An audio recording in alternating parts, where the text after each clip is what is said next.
"James, you're a disgrace to this family. You're not wanted here." Those sharp words, filled with anger and disappointment, cut through the air. They came from my own father, spat out like venom in the middle of my brother Paul's wedding celebration. The sting of humiliation was unbearable, made even worse by Paul's silence. He said nothing, standing by as our father threw me out like I was nothing. Anger surged within me, and I was on the verge of storming out when something unexpected happened. Someone asked for help. A staff member at the wedding, overwhelmed by a sudden crisis, reached out to me, pleading for assistance. This unexpected moment shifted the course of the evening. I helped, and in doing so, something changed. For the first time in years, my father truly saw the person I had become, not the failure he always thought I was. It was a shock, not just to him but to me as well. My name is James, and I am one of 2 brothers in this family. Growing up, our father was a stern and demanding lawyer who always favored my brother Paul. Paul, the golden child, was everything my father wanted in a son: confident, successful, and seemingly flawless. As for me, I was always in Paul's shadow, never quite good enough. There was no time for play or leisure in our house. Every moment was dedicated to studying or lessons, and any joy I found was quickly crushed by my father's disapproval. Despite my relentless efforts to match Paul's achievements and win my father's approval, I constantly fell short. The final blow came when I failed the entrance exam for a prestigious school my father had his heart set on. The silence that followed from him was deafening. From that moment on, it felt as though I had disappeared in his eyes. His focus shifted entirely to Paul, leaving me behind, and even my mother's quiet support couldn't fill the growing emptiness. Determined to escape the suffocating environment at home, I made a difficult decision after high school. I left without saying a word to my father. I left only a note for my mother, telling her that I was going to make my own way. I found work at a hotel, where I could both live and earn a living. The hotel became my sanctuary, a place far removed from the expectations and judgments of my father. In the hustle and bustle of the guests and staff, I found a sense of freedom and fulfillment that I had never known at home. But the job wasn't easy. The hotel manager, Brian, was strict and demanding. Every mistake I made was met with sharp criticism, and as someone fresh out of high school, I made plenty of mistakes. "James, another error? How many times do I have to tell you?" he would say, pushing me to do better. But, unlike my father's cutting remarks, Brian's feedback wasn't meant to tear me down. It was constructive, and when I earned his praise, it gave me a sense of pride and motivation that I had never experienced before. One moment in particular stands out: Los Angeles, the busiest time for the hotel. I had completed all my required training, and the pressure was at its peak. Everyone was rushing, tensions were high, but I was determined to prove myself. This was my chance to show that I was capable, not just to Brian, but to myself. In that moment, surrounded by the chaos of the hotel, I realized that I didn't need my father's approval to find value in myself. I had built something on my own, and that was worth more than any acknowledgement from him. This journey had been long and painful, but it led me to a place where I could finally see myself clearly, not as a failure, but as someone strong and capable. That year, I was entrusted to work independently for the first time, and it was more challenging than I could have imagined. The hotel was packed with guests, far more than usual, pushing our resources to their limits. The chaos of serving dinner, both in the bustling dining hall and through room service, reached an intense peak. Although I was still new to the job, I threw myself into the work, knowing that my inexperience might make things harder for the team, but I was determined to do my best. Then, on Los Angeles' day, just when things seemed manageable, a colleague fell ill. We were already short-staffed, so I knew I had to step up. I pushed myself beyond my normal hours, doing everything I could to keep things running smoothly. For a moment, it seemed like we had survived the worst of it until disaster struck. A pipe in the kitchen burst right in the middle of the dinner rush. The kitchen flooded, and with no plumber available on Los Angeles' day, the situation quickly spiraled out of control. The stress was visible on Brian, the hotel manager's face, as he tried to keep everything together. In a moment of desperation, I stepped forward. "Brian, can I try fixing the plumbing?" "I think I can do it," I offered. He looked at me with doubt, but we had no other options. After a brief hesitation, he nodded, giving me the go-ahead. What no one knew was that my time in a science-focused high school had given me a basic understanding of plumbing. With this knowledge, I set to work. Half an hour later, the kitchen was back in order. The flood was gone, and the pipe was fixed. I turned to Brian, breathless, and said, "I've managed to fix it." He rushed over and turned the faucet, his face filled with anticipation. When water flowed smoothly from the tap, the room erupted in smiles and applause. "Great job, James. You're my pride and joy," Brian said warmly. His praise filled me with a sense of accomplishment unlike anything I had experienced before. Growing up with Brian's guidance at the hotel had been life-changing. Together, we had tackled the challenges of that chaotic Los Angeles' day and come out victorious. The sense of fulfillment I felt that day stayed with me and shaped who I became. 20 years passed, and I found myself fully immersed in my role at the hotel, thriving in a career I had built from the ground up. Then, one day, a letter arrived from my mother, breaking the long silence between us. It brought news of my brother Paul's upcoming wedding. Although I had grown distant from both my father and Paul, my mother's heartfelt plea for me to attend tugged at my heartstrings. Reluctantly, I agreed to go. The wedding venue was a lavish hotel, a reflection of Paul and Dad's taste for luxury and extravagance. As I walked in, dressed in my old reliable suit, I couldn't help but feel out of place. The guests were all members of high society, and their elegance and wealth were apparent in every detail. Paul's bride, a woman of flawless grace, seemed to be the perfect match for his world, perhaps even the result of one of Dad's strategic alliances. In the waiting room, I was surrounded by faces of power and privilege, but I felt like an outsider. I sat quietly on the sidelines, a silent observer, watching the world that I had left behind unfold in front of me. The people around me danced their intricate dance of influence and wealth, but I didn't fit into their rhythm. The life I had built for myself felt far removed from this world, and for a moment I questioned whether I should have come at all. But as I sat there, unnoticed and unacknowledged, I realized something. I no longer needed to fit into their world or seek their approval. I had carved out a life of my own, far away from the expectations and judgments that had once weighed me down. I wasn't the boy chasing after my father's acceptance anymore. I was James, someone who had found his own path, and that was enough. I locked eyes with two familiar faces, and a sense of unease immediately washed over me. My father's expression was unmistakable, pure disapproval. Dad and Paul approached, their presence looming like a shadow. "Why are you here?" Dad's voice was deep, commanding, and filled with an all-too-familiar contempt, stirring memories I'd tried to forget. "Is it so wrong to want to celebrate Paul's wedding?" I replied, trying to keep my tone light, forcing a smile. "Oh, and by the way, congrats, Paul." Paul gave a half-hearted nod, his face conflicted, torn between family loyalty and the tension that had always defined our relationship. Before he could respond, Dad cut in again, his voice sharp as a blade. "What have you been doing all these years? No doubt working some worthless job." His words sliced through the air, filled with disdain. "James, you shouldn't be here," Dad continued, his tone now dripping with contempt. Before I could respond, my mother rushed over, clearly desperate to ease the situation. "Come on, James is here to celebrate. No need to be so harsh," she pleaded, her voice shaky but full of hope. But her words were in vain. "Enough, Mom," Dad said, his voice booming with authority, silencing her. "James, let me make this very clear. You are a disgrace. I don't want you ruining Paul's celebration. Get out." Anger boiled inside me, fueled by years of neglect and rejection.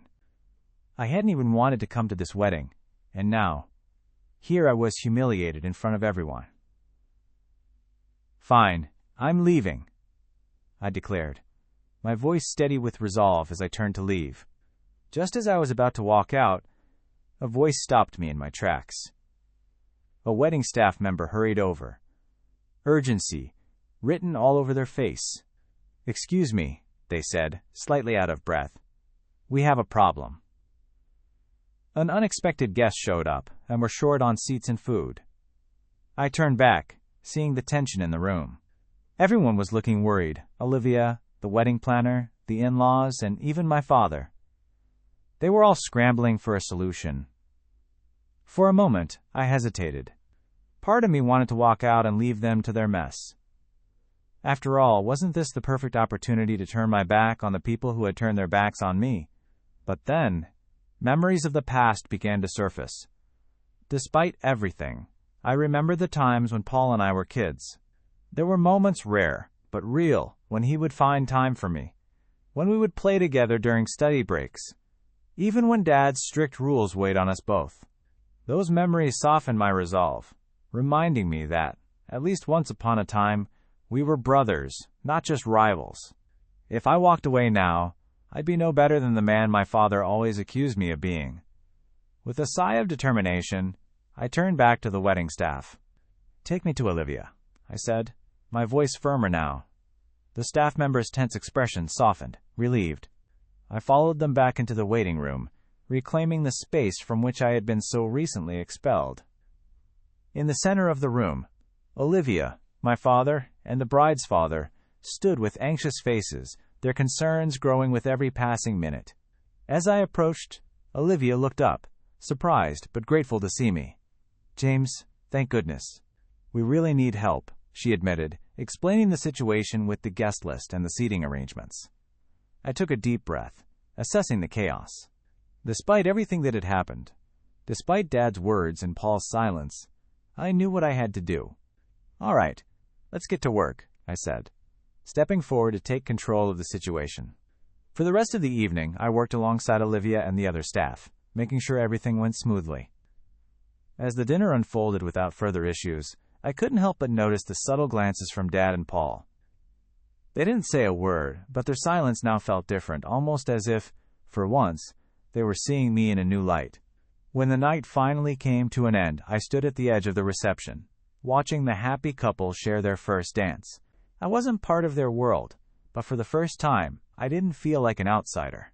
I had proven to myself more than anyone else that I belonged, not because of their approval, but because I had forged my own way. As I quietly slipped away from the celebration, leaving before anyone could notice, I felt a sense of peace. This wasn't my world anymore, and that was okay. I had found my own place, and for me, that was enough. I approached, locking eyes with my father. His hostility was unmistakable, his demeanor stiff with anger. "Why has James returned?" he demanded, his tone sharp, almost cutting. Before the situation could spiral, Olivia, the wedding planner, quickly stepped in. "General Manager, please, we need your help," she pleaded, her voice filled with urgency. The title clearly caught my father off guard, and I could see the shock in his eyes as I calmly revealed my position. "I've been the general manager of this hotel chain for quite some time," I explained, my voice steady. "Since joining during the company's early days, we've expanded to several hotels and wedding venues across the country. In fact, this very hotel is under my supervision."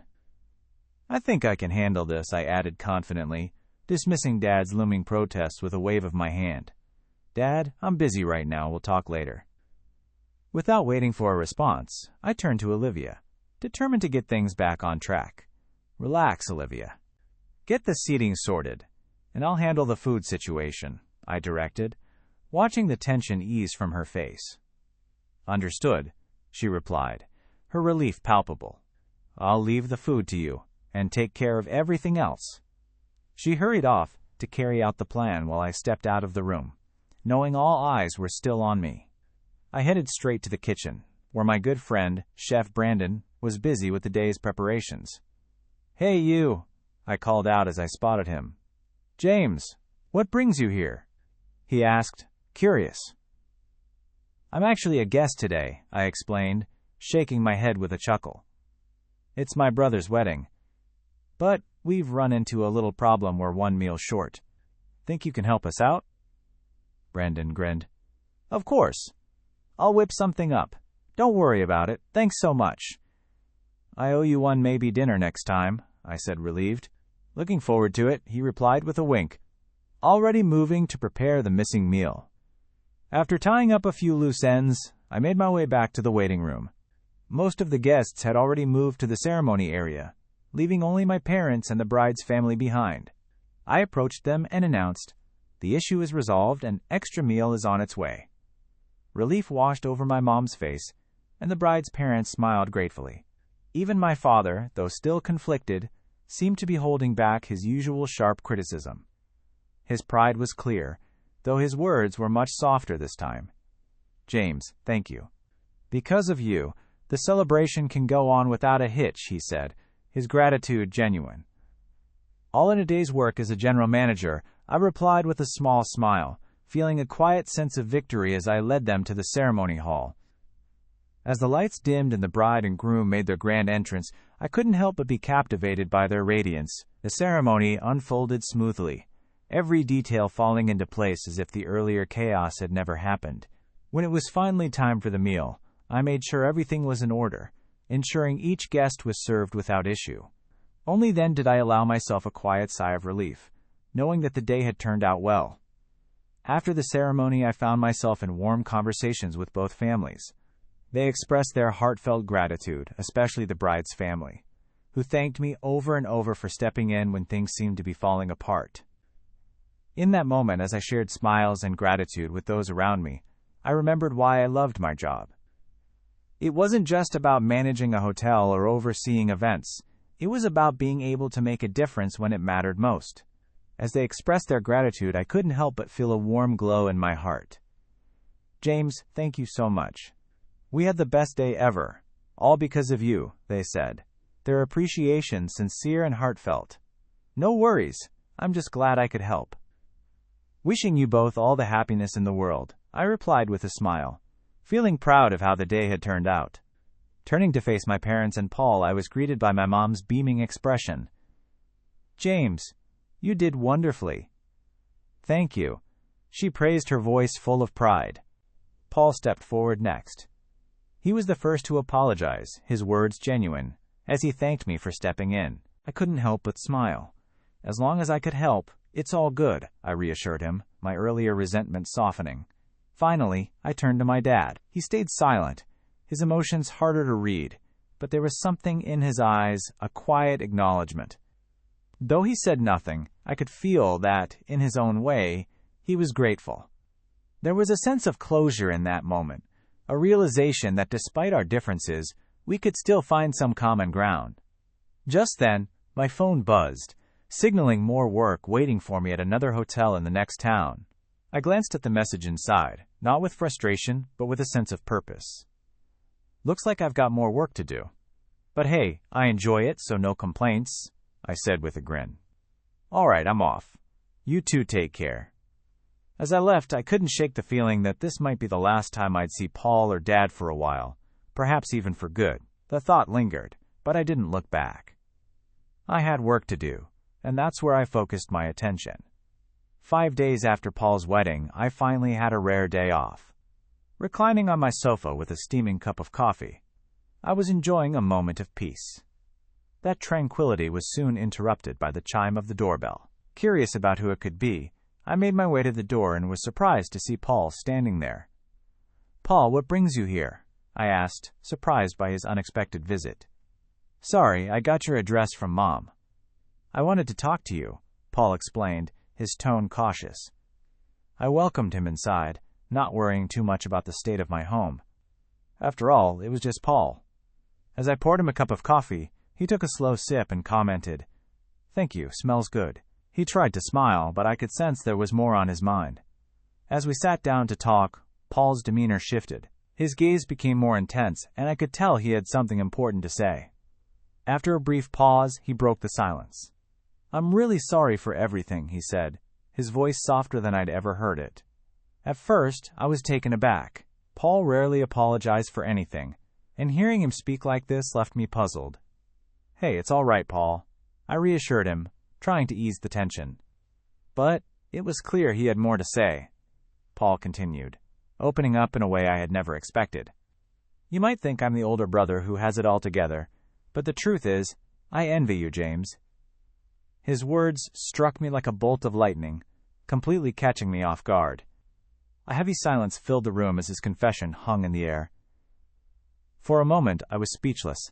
His admission shattered every preconceived notion I had about him. I always saw him as the golden child, the one who had everything I didn't. But here he was, sitting across from me, revealing a side of himself that I had never seen before. It was clear that beneath the surface, Paul had his own struggles. His vulnerability surprised me, leaving me unsure of how to respond at first. All I knew was that this was a turning point in our relationship, a moment that would redefine how I saw him and how we could move forward as brothers. In that moment, everything we'd been through, our rivalry, the distance between us, the unspoken tensions, seemed to fade away. We were just two brothers, finally understanding each other in a way we never had before. "I never knew you felt that way, Paul," I admitted, feeling a bit guilty as I tried to process what he had just told me. "That's the thing, it's not your fault, James," Paul reassured me, his weak smile showing how much emotion he was holding inside. At that moment, I felt a sense of understanding between us, bridging the gap that had been there for so long. "Paul, I'm sorry I never realized you were struggling too," I confessed, feeling regret for not seeing it sooner. His smile, though faint, said more than words could. "It's really not your fault," he repeated, his voice soft in the quiet room. We finally began talking about the things we'd never said before, and it made our bond stronger. "I admire you for getting through things I can't even imagine," I told him honestly. "But I also want to share my story with you." I could feel the weight of my words as I paused to gather my thoughts. Paul stayed quiet, listening closely, giving me the space to continue. "Breaking away from our parents and becoming independent wasn't easy," I said. "In the beginning, it was really tough." As I spoke, I realized we both had faced our own battles. "Yeah, we've both had our share of struggles," Paul agreed, his words sincere. He seemed like he had more to say, but I wasn't sure how to guide him or what advice to give. So I just spoke from the heart. "To be honest, Paul, I think you should do what you really want to do without worrying about Dad," I said, hoping it would help him find some clarity. Paul took in my words, and I could see a sense of relief wash over him. "You're right, James. You've really helped clear my mind." "Thank you," he said, his gratitude clear in his voice. "No, thank you for coming over," I replied, meaning it. I walked him to the door, and before he left, he promised to come back for coffee soon. A month later, I received a letter from Paul. In it, he told me he had decided to leave his career as a lawyer to follow his true passion, glass craftsmanship. Even though Dad didn't approve, Paul found peace in his wife's support and new motivation in the path he had chosen.